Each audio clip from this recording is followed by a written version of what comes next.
guys, welcome back to my channel, and in today's video I will be talking to you about a few methods that I use to retain concepts / information in my academic life. So let's get right into the video.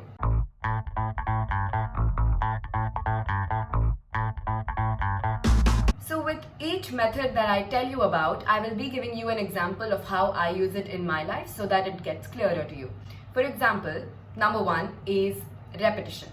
Now, repetition in a sense means reading the same thing again and again, or doing the concept / that piece of information again and again. For example, this is about NEET and this is about biology. You know NCERT biology is pretty vast, for that matter even organic chemistry. So the only way that I thought is the best to remember NCERT biology was by reading it again and again and again. So I can almost tell you that my 11th and 12th biology textbook, I might have read it about 10 to 12 times until now. And that's the only way that vast amount of information was available to me while writing the exam. So obviously the best way is to take some time out and redo all the concepts that you learn at a regular interval in your academic life.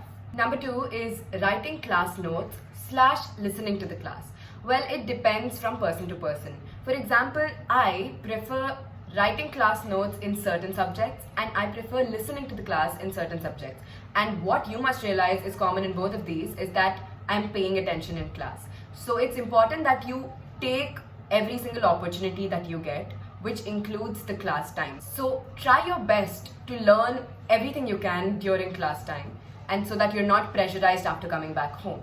So in class, in certain subjects, I tend to make notes as the teacher is speaking, and when I write it down, I remember it. And in certain other classes, there isn't much time to make notes because you're supposed to understand what's going on. You're supposed to understand the concept.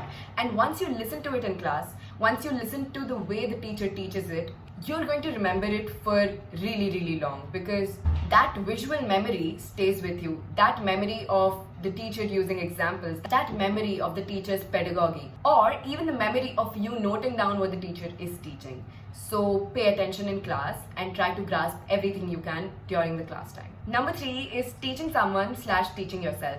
So this is one thing I completely believe in, because when I teach something to someone, for example, even until 12th grade or in college, I try to study with 1 or 2 people at times so that I can teach them, so that they can teach me. And when I teach a person something, that obviously means that I know that concept really well. So once I teach it to that person, I retain it. Similarly, if you don't really feel like teaching somebody else or having somebody else while you study, teach yourself. And this is something I did in 11th and 12th. I used to take a board or paper and I used to record myself teaching myself that particular concept and rewatch that video, because that helps. And you know yourself the best, and you know what way you can teach yourself so that you can remember it well. If you can't really find anybody, just pick someone from your family and start talking to them about that particular concept, because I did that with my mom. I used to find her at odd times and tell her some random science fact, and I remember that thing for the rest of my life. Number four is practical application / usage in daily conversation.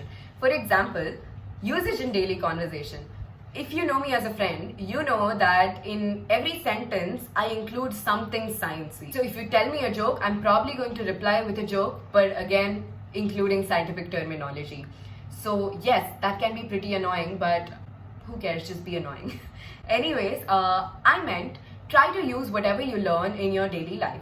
For example, my mother used to teach me small common science stuff like center of gravity or parallax error. So even now, whenever I have to look at something, I keep remembering parallax error. Even now when I'm standing over a railing, I keep remembering center of gravity. So when you practically apply everything, you tend to retain them. When you look at something and you question why it is happening, when you go back and reflect upon why a certain thing happens, then you keep remembering it. So it is very important for you to question stuff.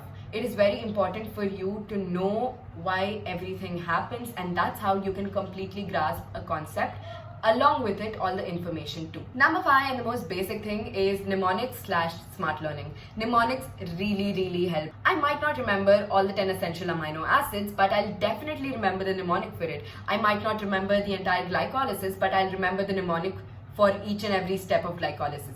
And that is why mnemonics are important, because they consist of words that you can relate to and which are easier to study. And once you remember those words, you can relate those words to all the other scientific terminologies and you can finally get your answer. Let's also talk about smart learning. Now, when I say smart learning, it means that you should know what exactly you're supposed to mug up, what exactly you're supposed to remember as a concept, and what exactly you're supposed to understand. And that only comes with repetitive reading, asking questions in class, asking doubts, talking to your teachers, interacting with your friends regarding studies, etc. So be more interactive about your academics. Along with smart learning, I also believe in relating what you're learning to something you already learned. For example, I'm learning a concept in chemistry and I realize it includes a formula that I learned in physics. So what I tend to do in such situation is that I read the chemistry concept, then I go back to my physics textbook / notes and read the physics thing too.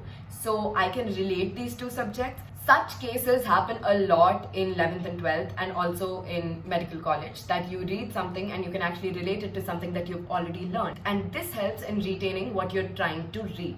And number 6, finally, is questioning / quizzing yourself while reading. So this is my reading methodology. Whenever somebody comes and asks me the way I study, I'm not really able to answer, but then I realize that this is the way I study.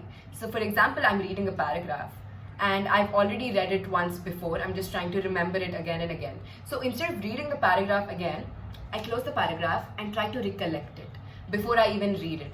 And if I go wrong, that's okay, I can correct myself, because mistakes are the best way that I learn. So whenever you're reading something again, try to quiz yourself or ask yourself what it was before and try to test how much you retained from before. And once you do that, you obviously strengthen what you learned before. Along with that, you also learn the stuff that you missed out. So every time you're studying a concept, make sure that you quiz yourself on that particular concept on the same day at the same time. So well, that was the video. I really hope you liked it. And let me know what other videos you want. I was thinking of making a video on how I take class notes. So please do let me know if you want a video on that. So yes, thank you so much for watching. I'll see you next week. Bye.